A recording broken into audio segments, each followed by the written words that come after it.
الشاكرين والحمد لله رب العالمين. قال النبي صلى الله عليه وسلم: النكاح من سنتي فمن رغب عن سنتي فليس مني، او كما قال عليه الصلاة والسلام. محترم عزت بزرگ اور دوستوں اور معزز سامعین کرام، السلام علیکم ورحمۃ اللہ وبرکاتہ.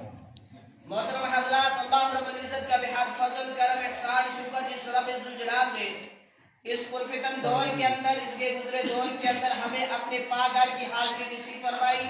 اللہ سے دعا کرے اللہ ہماری حاضری کو بحق قبول فرمائے، ہمارے لیے دنیا کے اندر ہدایت کا اور مرنے کے بعد یعنی آخرت کے اندر بخشش کا، مغفرت کا ذریعہ بنائے. محترم حضرات، جیسا کہ آپ سب اس بات سے بخوبی واقف ہیں کہ آج جو ہے مان کر چلو شادیوں کا سیزن چل رہا ہے، تو اس چیز کو مد نظر رکھ کر ہم نے یہ سوچا کہ نکاح اور بارات کو شریعت کی روشنی کے اندر آپ کے سامنے لایا جائے.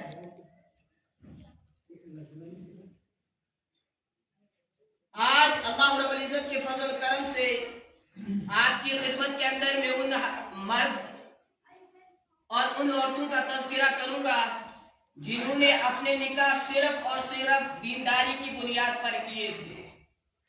یہ نکاح دینداری کی بنیاد پر کرنے کی بات اس لیے کہنی پڑ رہی ہے کہ آج ہمارے مسلم معاشرے نے علی سے لے کر یا تک اپنے نکاحوں کے اندر اپنی بیاہ شادی کے موقع پر غیروں کے طریقوں کو اپنا لیا ہے.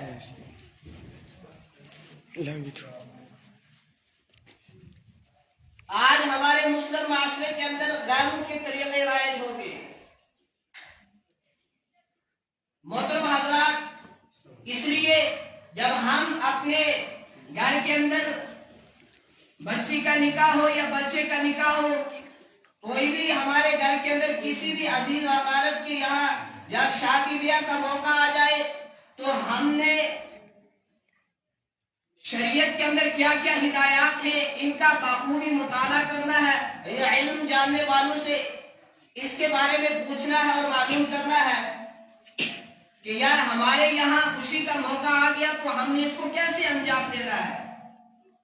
بزرگوں، تاریخ بتاتی ہے حضرات انبیاء علیہ السلام نے، حضرات صحابہ رضوان اللہ تعالی علیہ اجمعین نے، حضرات تابعین تبع تابعین نے، بزرگان دین نے، اولیاء کرام نے، ہمارے اکابر و اسلاف نے، ہمارے بڑوں نے، ہمارے بزرگوں نے بالکل سیدھے اور سادے نکاح کیے جس کے اندر ذرا برابر بھی کوئی غیروں کا طریقہ نہیں تھا، جس کے اندر ذرا برابر بھی رسم و رواجات، خرافات، بدعات نہیں تھی.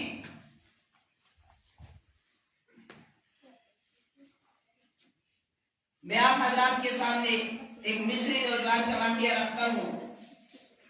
ایک نوجوان مصر سے چلا، مدین پہنچا، جو تھکاوٹ اس کو محسوس ہوئی چلتے چلتے. وہاں پہنچنے کے بعد اس نے ایک سایہ دار درخت تلاش کیا کہ مجھے کہیں سایہ دار درخت مل جائے، میں اس کی چھاؤں تلے بیٹھ کر کچھ دیر آرام کر لوں. اس نے ایک سایہ دار درخت تلاش کیا، اس کے بعد اس کی چھاؤں کے اندر، اس کے سائے کے اندر بیٹھا اور بیٹھنے کے بعد لیٹ گیا. آپ جانتے ہیں جب انسان تھکا ہو تو پتہ ہی نہیں چلتا، آنکھ لگ جاتی ہے.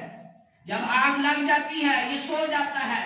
تھوڑی ہی سونے کے بعد شور و غل نے اس کو بیدار کر دیا.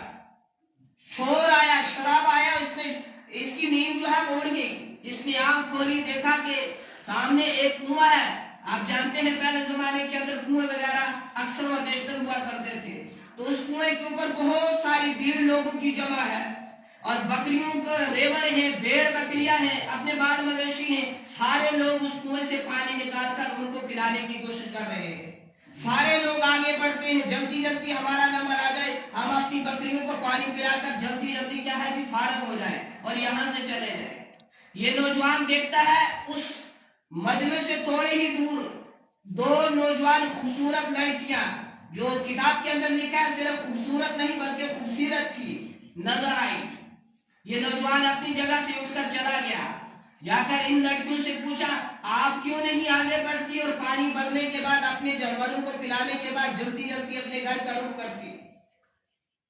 ان لڑکیوں نے جواب دیا، کہا حضرت پہلے تو ہم عورت ذات کمزور ہوتی ہے، ہمارے اندر اتنی طاقت قوت نہیں ہے کہ ہم مردوں کے مجمع کے اندر چلی جائیں اور پانی نکالیں اور اس کے بعد اپنی بکریوں کو پلائیں، اور دوسری بات اس سے بھی بڑی بات، یہ ہماری غیرت، ہماری شرم و حیا اس چیز کی ہمیں اجازت نہیں دیتی کہ ہم غیر محرم مردوں کی بھیڑ کے اندر جا گھسے، ہمارے اندر شرم و حیا ہے، وہ ہمیں اجازت نہیں دیتی کہ ہم غیر محرم لوگوں کی بھیڑ کے اندر جا گھسے۔ یہ شرم و حیا آج اس دور کے اندر باقی ہے، باقی رہی ہے، نہیں ہے۔ اللہ حفاظت فرمائے، دین کی صحیح سمجھ عطا فرمائے۔ پھر اس نوجوان نے کیا کیا؟ ان کی مدد کی، کنویں سے پانی نکالا، ان کی بکریوں کو پلایا، اور یہ لڑکیاں بکریوں کا ریوڑ لے کر جب حسب خلاف، یعنی پہلے حسب معمول ان کا جو تھا لیٹ پر یعنی آخر پر گھر جاتی تھی، لیٹ کر جاتی تھی، آج اپنے حسب خلاف یعنی آج جلدی گھر جب پہنچ گئی تو ان کا باپ بوڑھا تھا، پوچھا آج تم جلدی کیسے گھر کے اندر آگی بکریوں کو پانی پلانے کے بعد؟ کہا ایک نوجوان ملا جو بڑا نیک تھا، متقی تھا، اس نے ہماری مدد کی اور اسی لیے ہم جلدی اپنے گھر آ گئے۔ یہ بزرگ سمجھئے وہ کوئی نوجوان جو ہے وہ نیک ہوگا، اللہ سے ڈرنے والا ہوگا، کوئی تقوی پرہیزگار ہوگا، متقی ہوگا، اسی لیے تو اس نے ان کی مدد کی۔ اپنی بچیوں سے کہا وہ تو کوئی نیک نوجوان ہے، آپ جاؤ ان کو میرے یہاں بلا کر لاؤ، میں ان کو اس پانی پلانے کی اجرت بھی دیتا ہوں اور اس کی دعوت بھی کرتا ہوں۔ ان دو بچیوں میں سے ایک بچی اس نوجوان کو بلانے کے لیے گئی۔ پارہ نمبر 20 سورۃ القصص کے اندر یہ پورا نقشہ کھینچا ہوا ہے، کیسے چلے گی؟ فَجَاءَتْهُ إِحْدَاهُمَا تَمْشِي عَلَى اسْتِحْيَاءٍ، ان میں سے ایک بڑی بیٹی اس نوجوان کو بلانے کے لیے گئی اور بڑی شرم و حیا کے اندر گئی۔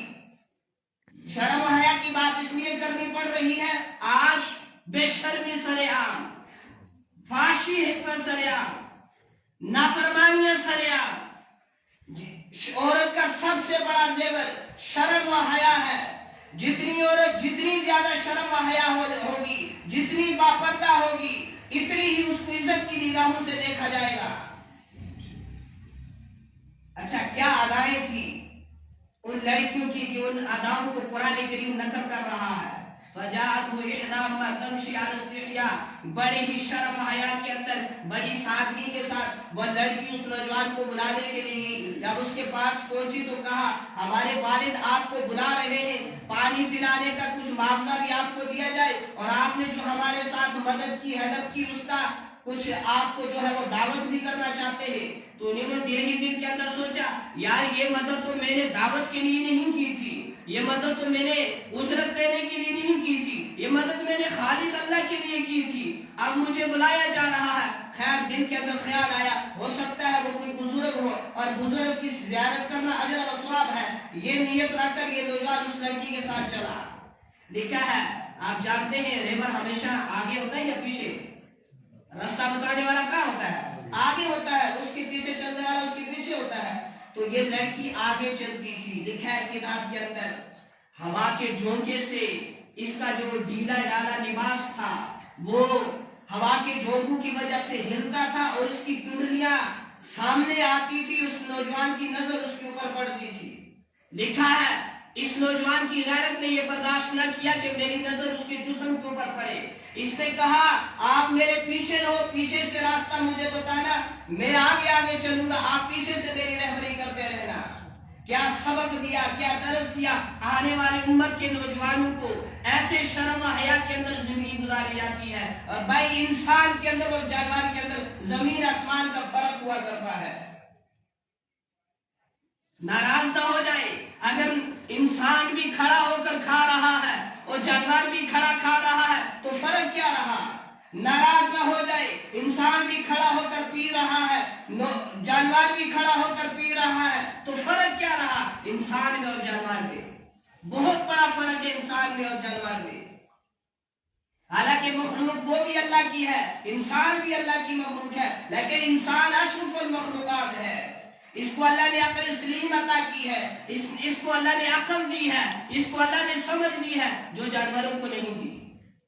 اگر جانور بھی کھڑا کھا رہا ہے، کھڑا پی رہا رہا ہے، انسان بھی تو فرق کچھ نہیں رہا۔ تو خیر یہ نوجوان آگے آگے چلا، لڑکی پیچھے پیچھے چلی۔ جب اس بوڑھے کے وہاں پہنچے تو دسترخوان بچھ چکا تھا، کہا بیٹھے اور دعوت کھائیں، اور اس کے بعد کہا باتوں، یہ کہنے لگے حضرت میں نے وہ پانی اللہ کی رضا کے لیے پیا تھا، میں اس ڈر کی وجہ سے آپ کا کھانا تلاوت نہیں کرتا یعنی نہیں کھاتا، ہو سکتا ہے یہ کھانا کہیں اس پانی پلانے کی اجرت نہ بن جائے۔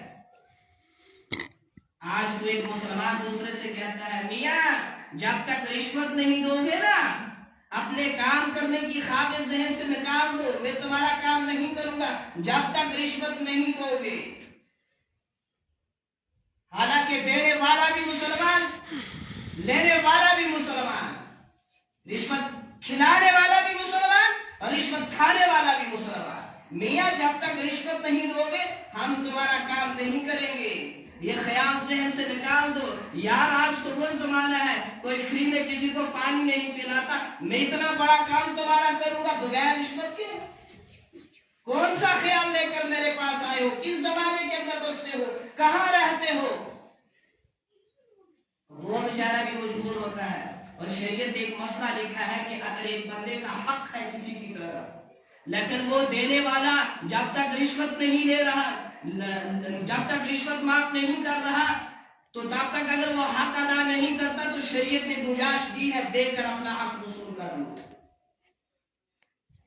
خیر اس کے بعد جب وہ کھانا کھانے کے لیے بیٹھے، آپس میں باتیں ہونے لگی، تو اس بوڑھے ضعیف انسان نے ان سے کہا، اس نوجوان سے کہا کہ میری یہاں 2 بیٹیاں ہیں، جوان ہو چکی ہیں، شادی کی عمر ہو چکی ہے، تو میں سوچتا ہوں ان دونوں میں سے ایک کا نکاح تمہارے ساتھ کرا دوں۔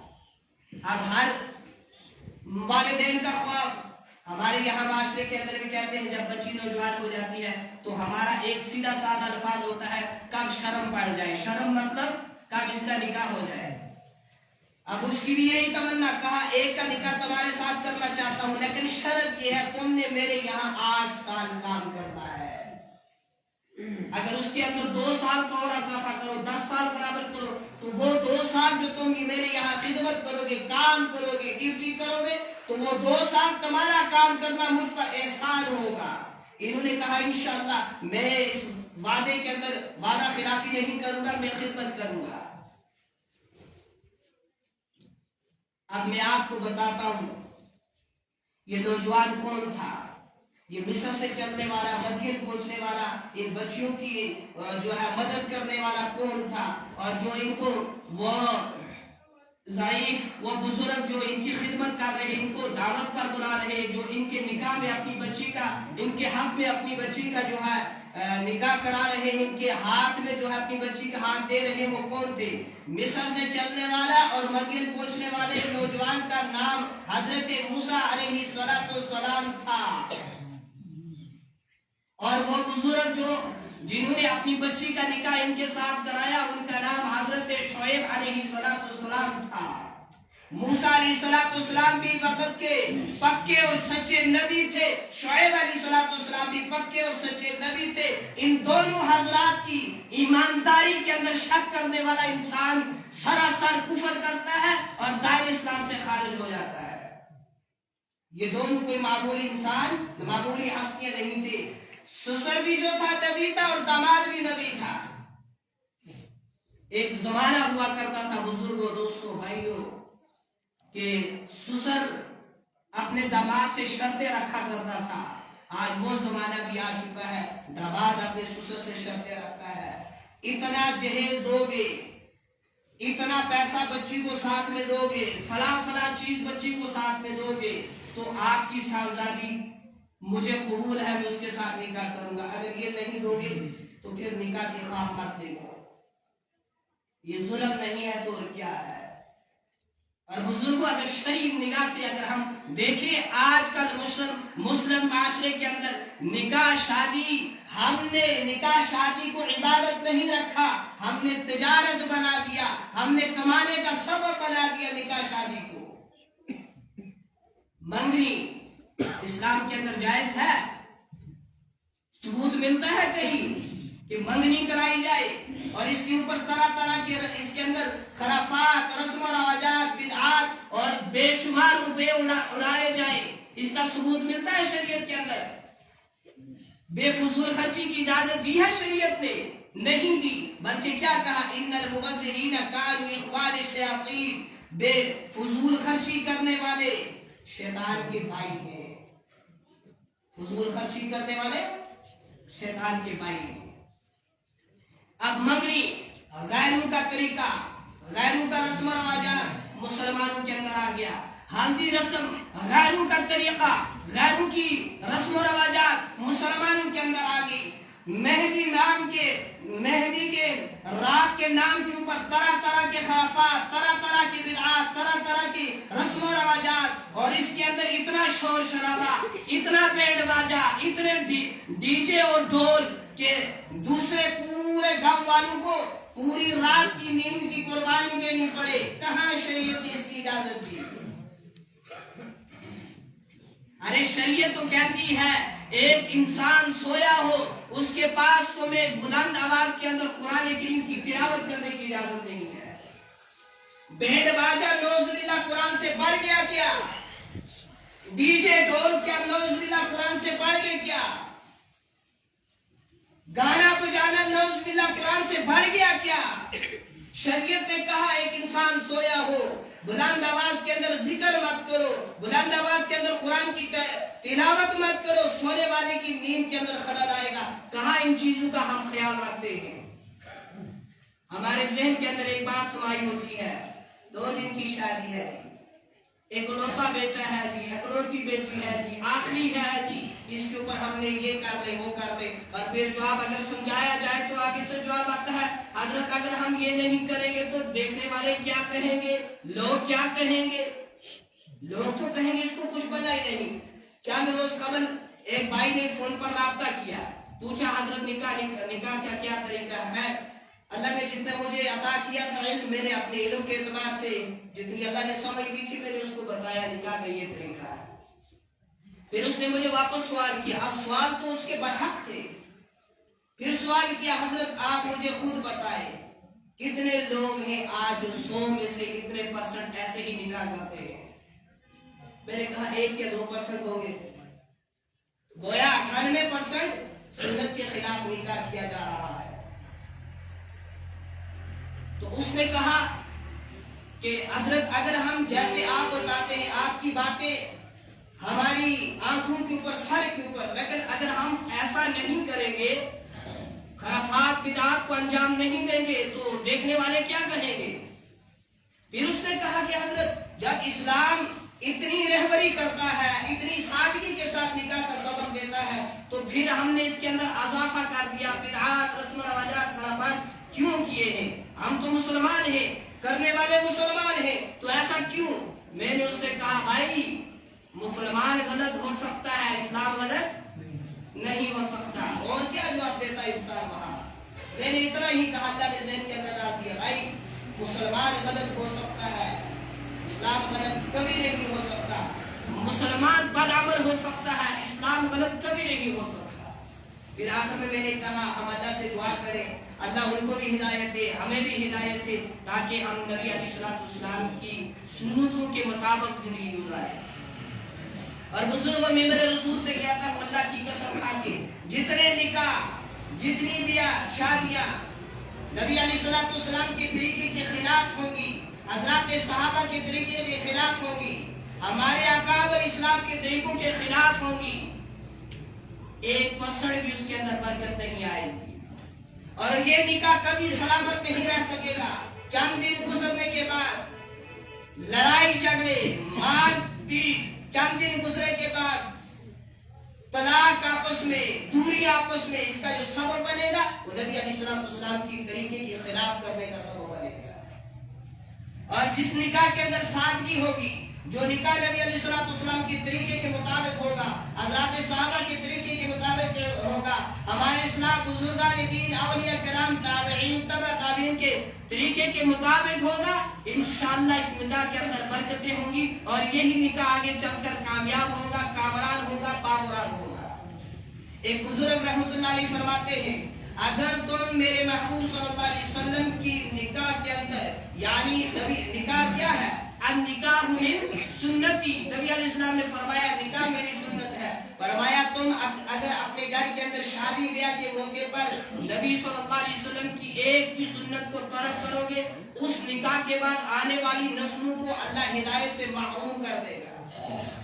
ایک نکاح کو اگر چھوڑو گے، ترک کا معنی چھوڑنا، اگر ایک نکاح کو چھوڑو گے، اس نکاح کے بعد جتنی نسلیں دنیا کے اندر آئیں گی، وجود کے اندر آئیں گی، اللہ ان سب کو ہدایت سے محروم کرے گا. آج مسلمان سوچے ہم نے کتنی سنتوں کو پکڑا ہوا ہے اور کتنی کو ترک کر رہے ہو. پر جواب یہی ہے، 2 دن ہے خوشی کے لیے، زندگی کس نے پوری کرنی تھی؟ یا زندگی اگر پوری نہیں ہو سکتی تو کیا اللہ کو ناراض ہی کر کے مرتا ہے؟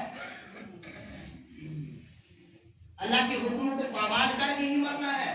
زندگی تو اور کس نے پوری کی؟ جس کے لیے دنیا بنی تھی حضرت محمد عربی صلی اللہ علیہ وسلم، وہ 63 سال ہی دنیا کے اندر گزار سکے، اس کے بعد دنیا سے پردہ فرما گئے. ہم کہتے ہیں 2 دن کیا ہے، خوشی کا موقع ہے جی، 2 دن ہے خوشی کے دن، آخری بچی ہے جی، آخری بچہ ہے، ہم یہ کر دیں. اور بزرگوں، نکاح کے اندر جو دوریاں پیدا ہو جاتی ہیں شادی بیاہ کے بعد، جو طلاقیں ہو جاتی ہیں، جو لڑائی جھگڑے ہو جاتے ہیں، اس کی بنیادی وجہ یہی ہوئی ہوتی ہے ہم نے نبی علیہ السلام کی سنتوں کو نکاح کے موقع پر پابند کر دیا تھا. اب یہ داماد جو تھے انہوں نے بھی دینداری کو تلاش کیا، دینداری دیکھی، اور جو سسر تھے انہوں نے بھی دینداری کو ترجیح دی، اور دینداری دیکھنے کے بعد اس کا نکاح اپنی بچی کے ساتھ کرایا. اور جناب رسول اکرم صلی اللہ علیہ وسلم نے فرمایا 4 وجوہات کی بنا پر عورت سے نکاح کیا جاتا ہے. 4، اس کا حسب و نسب، اس کا مال و دولت، اس کا حسن و جمال، اور دینداری. اور اسلام نے ترجیح دی کہ تم دینداری کے اوپر ترجیح دو، دینداری دیکھو اور اس کے بعد نکاح کر دو. آپ جانتے ہیں حضرت عمر فاروق رضی اللہ تعالیٰ عنہ نے اپنے بیٹے کے لیے ایک بیٹی کا انتخاب کس وجہ سے کیا تھا؟ حضرت عمر فاروق رضی اللہ تعالیٰ عنہ راتوں کو گشت لگایا کرتے تھے، چکر لگایا کرتے تھے. ایک جگہ سے گزرے، ایک مکان کے اندر ماں اور بیٹی آپس میں باتیں کر رہی تھی. باتیں کیا ہو رہی تھی؟ ماں کہہ رہی تھی بچہ آج کل جو ہے دودھ کے اندر گھاٹا ہی گھاٹا آ رہا ہے، لہٰذا تھوڑا سا پانی ملا دیا جائے، تھوڑی سی ملاوٹ کر دی جائے. بچی آگے سے جواب دیتی ہے نہ اما جان نہ، حضرت عمر فاروق رضی اللہ تعالیٰ عنہ امیر المؤمنین نے منع کیا ہے کہ ملاوٹ نہیں کر دی. ماں جواب دیتی ہے بیٹی سے بیٹی اس وقت کہاں امیر المؤمنین دیکھ رہا ہے؟ بیٹی آگے سے جواب دیتی ہے امی جان اگر امیر المؤمنین نہیں دیکھ رہا اس کا خدا تو دیکھ رہا ہے. باہر امیر المؤمنین حضرت عمر بن خطاب رضی اللہ تعالیٰ عنہ سن رہے ہیں. گھر آئے، دوسرے دن پیغام بھیجا کہ آپ کی اس بچی کے ساتھ میں اپنے بچے کا نکاح کرنا چاہتا ہوں. ایک وجہ دقت کرتے ہیں اسی آپ نے گزرے دبے آج یہ وجہ دیکھتے ہیں ہم لڑکے والے، یہ وجہ دیکھتے ہیں کہ لڑکا متقی ہے، پرہیزگار ہے. اور ایک جگہ کے بارے میں نے سنا، ایک جگہ لڑکے والے یہاں لڑکی والے کو دیکھنے گئے، لڑکی کو دیکھنے گئے، اور اس کے بعد لڑکے والوں نے اس وجہ سے رشتہ ٹھکرا دیا. کہا کہ یہ بچی ہمیں اس وجہ سے قبول نہیں ہے، اس کے منہ کے اوپر جو ناک ہے وہ ذرا ٹیڑھی ہے، ذرا چھوٹی ہے، اس وجہ سے ہم اس کو اپنے نکاح کے اندر قبول نہیں کریں گے. یہ انتہائی ظلم ہے، بلکہ ظلم عظیم ہے. اب ایک انسان کو اللہ نے وسعت دی، ایک انسان نے اپنے گھر کے اندر جب بچے کا شادی کا موقع تھا یا بچی کا تھا، اس نے خوب خرچہ کر کے اپنے گھر کی اس شادی کو انجام دے دیا. لیکن اس کے ہمسائے پر جو غریب تھا وہ یہ نہ کر سکا. اس کے دہلیز کے اوپر اس کی جو بچی نوجوان ہو رہی ہے، اللہ حفاظت فرمائے، اللہ حفاظت فرمائے، نکاح نہ ہونے کے وجہ سے، رشتہ نہ ملنے کی وجہ سے اللہ حفاظت فرمائے. اگر یہ بچی گناہ کے اندر مبتلا ہوتی ہے، اس بچی کا گناہ اس کے نام اعمال کے اندر لکھا جائے گا، جس نے اپنے بچے کا یا اپنی بچی کا خوب دھوم دھام سے نکاح کر دیا، لیکن ہمسائے پر اپنی غریب کے بارے میں نہ سوچا کہ وہ کیا کرے گی. اور اسی وجہ سے بزرگوں آج مسلمانوں کی بچیاں اپنے گھروں کے اندر اپنی دہلیز کے اوپر جو اس کو شادی کی عمر کو پہنچ چکی ہے، رشتے نہیں مل رہے اور اتنی وسعت نہیں کہ ہم نکاح کا خرچہ کر سکیں. پوری زندگی کی کمائی 2 دن کے اوپر لگا دی، مہندی رات اور بارات. حتیٰ کہ شرعی نگاہ سے دیکھا جائے، اگر مطالعہ کیا جائے، تاریخ کو دیکھا جائے، علم جاننے والوں سے رابطہ کیا جائے تو جواب آئے گا شریعت کے اندر بارات کی ذرا برابر بھی حیثیت نہیں ہے، بلکہ بارات بچی والوں کے لیے سر درد اور وبال جان کا ذریعہ بنتی ہے. بہت بڑا طبقہ بارات کے اندر شرکت کرتا ہے اور ایک حملہ اور ایک بہت بڑا قافلہ لے کر بچی والوں کے یہاں حملہ کرنے جاتا ہے. کھانا بنے گا، اس طرح بنے گا، اتنی ورائٹیاں ہوں گی، ہم جائیں گے وہاں پیٹ بھر کے کھائیں گے، طرح طرح کی پکوان ہمارے سامنے آ جائیں گے. یہ انتہائی ظلم ہے، بلکہ ظلم عظیم ہے.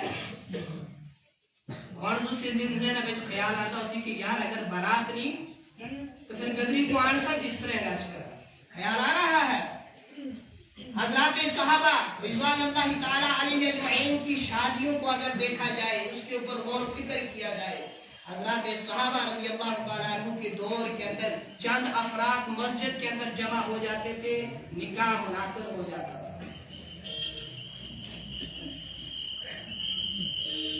اور اس کے بعد مسجد کے اندر نکاح ہو جاتا تھا، چند ہی حضرات جاتے تھے.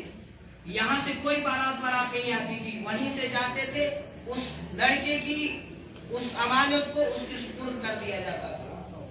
نکاح بالکل آسان ہے، بلکہ کہا گیا نکاح کو آسان کرو زنا مشکل ہو جائے گا. لیکن جب نکاح مشکل کر دیا گیا، زنا آسان ہو گیا. اللہ حفاظت فرمائے بزرگوں، اس اللہ رب العزت کی پاک دھرتی کے اوپر سب سے زیادہ گناہ جو اس وقت ہو رہے ہیں، اللہ حفاظت فرمائے، ایسے الفاظ نہیں کہنے چاہیے تھے مگر مجبوراً کیے جا رہے ہیں. سب سے زیادہ اس وقت دھرتی کے اوپر زنا ہو رہے ہیں، اور اس کی بنیادی وجہ بچہ شادی کے قابل ہے، کوئی ایسا رشتہ نہیں مل رہا کہ اس کا نکاح کر دیا جائے.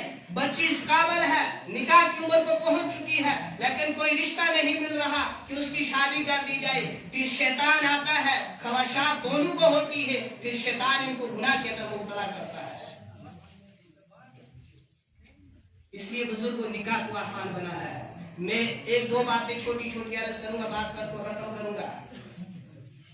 یہ جو ہے منگنی غیروں کا طریقہ ہے، ہندوؤں کی رسم ہے، مسلمانوں کا یہ طریقہ نہیں. بلکہ اس کی جگہ جب ایک انسان منگنی کرتا ہے، دیکھیں نقصان منگنی کی، پہلے تو شریعت کے خلاف کی، مزاج کے خلاف منگنی کی، یہ اسلامی طریقہ تھا ہی نہیں. اور اس کے بعد اس کے اوپر لاکھوں روپے کا خرچہ، 2 نقصان. اور تیسرا نقصان، منگنی کے بعد جو لڑکی لڑکا آپس میں بات کرتے ہیں، شرعی نگاہ سے بالکل حرام، ایک دوسرے کو دیکھتے ہیں بالکل حرام، ایک دوسرے کو دیکھتے ہیں بالکل حرام، تعلق رکھتے ہیں بالکل حرام. منگنی کے بعد، منگنی تو تھی نہیں اسلامی رسم، لیکن غیروں کا رسم طریقہ اپنانے کے بعد لڑکی سوچتی ہے میرا رشتہ اس کے ساتھ ہو گیا، انگیجمنٹ ہوگی، منگنی ہوگی، اب میں بات کر سکتی ہوں، اب میں اپنے گھر سے جا کر اس کے ساتھ کہیں بھی جا سکتی ہوں، مجھے اجازت دی گئی. لیکن اس شریعت کے اندر یہ سب کچھ حرام ہے اور غلط ہے. اگر ہم نے ایسا کرنا ہے تو اس کی جگہ ہم پہلے ہی نکاح مجلس منعقد کریں اور بچی اور بچے کا نکاح کر دیں. اس کے بعد جب اللہ رب العزت دونوں فریقین کو یعنی لڑکی والوں کو بھی اور لڑکی والوں کو بھی استطاعت، طاقت، قوت دے دے، اس کے بعد وہ رخصتی جو ہے وہ کر دے. تو یہ تھا اسلامی طریقہ، یہ تھا اسلام کے اندر درس، ایسا ہم نے کرنا تھا. دوسری بات، مہندی کی رسم. مہندی تو عورت کے لیے استعمال کرنی جائز ہے اور صحیح ہے، درست ہے، لیکن دولہے کے ساتھ، دولہے کی انگلیوں کے اوپر چھوٹی انگلی ہو یا بڑی انگلی ہو، یہ چھوٹی انگلی یا شہادت کی انگلی یا انگوٹھا ہو، اس کے اوپر ذرا مہندی لگانا، یہ جو رسم ہے یہ بھی غیروں کا طریقہ ہے. مسلمانوں کا یہ طریقہ نہیں تھا، اسلام کا یہ مزاج نہیں تھا.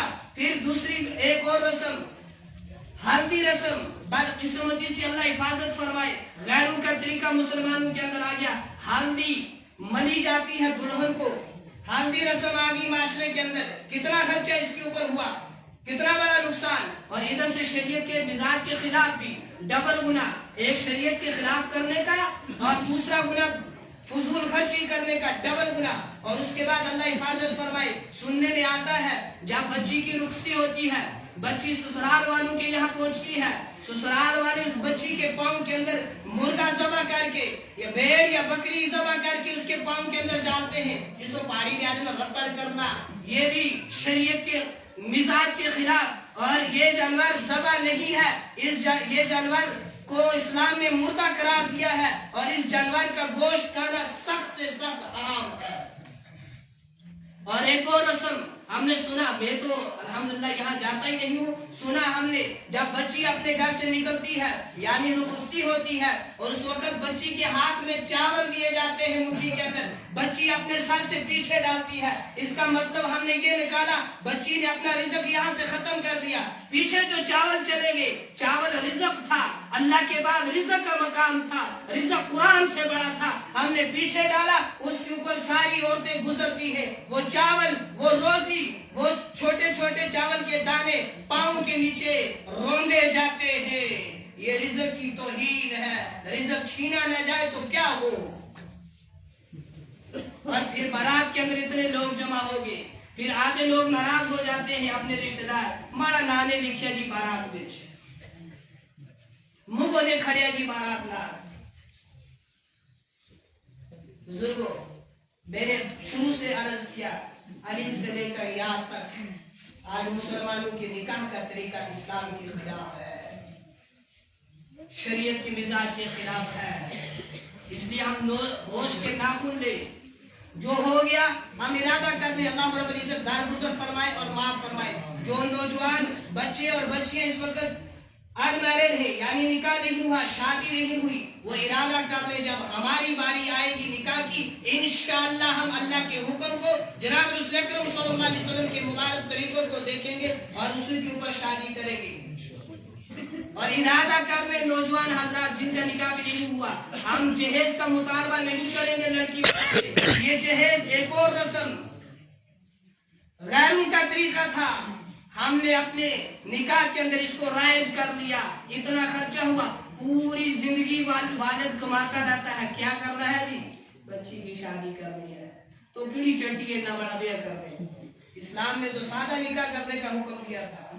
کیوں کر رہے ہو اتنی رسمیں؟ کیوں دے رہے ہو؟ ہم کیوں دے رہے اتنی رسموں کو جو ہے اتنی اہمیت کیوں دی جا رہی ہے؟ اسلام نے کہا تھا سیدھا سادہ نکاح کرے. بزرگوں، اس وقت اللہ حفاظت فرمائے، اللہ حفاظت فرمائے. جو زنا وجود کے اندر آ چکا ہے اس کی بنیادی وجہ یہ بنی کہ نکاح مشکل کر دیے گئے، پھر یہ گناہ دھرتی کے اوپر عام ہو گیا. اس لیے بزرگوں، اچھا لڑکے والی سوچتے ہیں کہ ہم دیکھیں اس کی تنخواہ کتنی ہے، بینک بیلنس کتنا ہے، اس کے پاس اگر خود نہیں ہوگا تو یہ میری بچی کو کیا کھلائے گا. لیکن اگر آپ دیکھیں گے کہ انبیاء علیہ السلام نے، صحابہ نے کس چیز کو ترجیح دے کر نکاح کیا تھا، آپ کے سامنے رزلٹ آئے گا دینداری.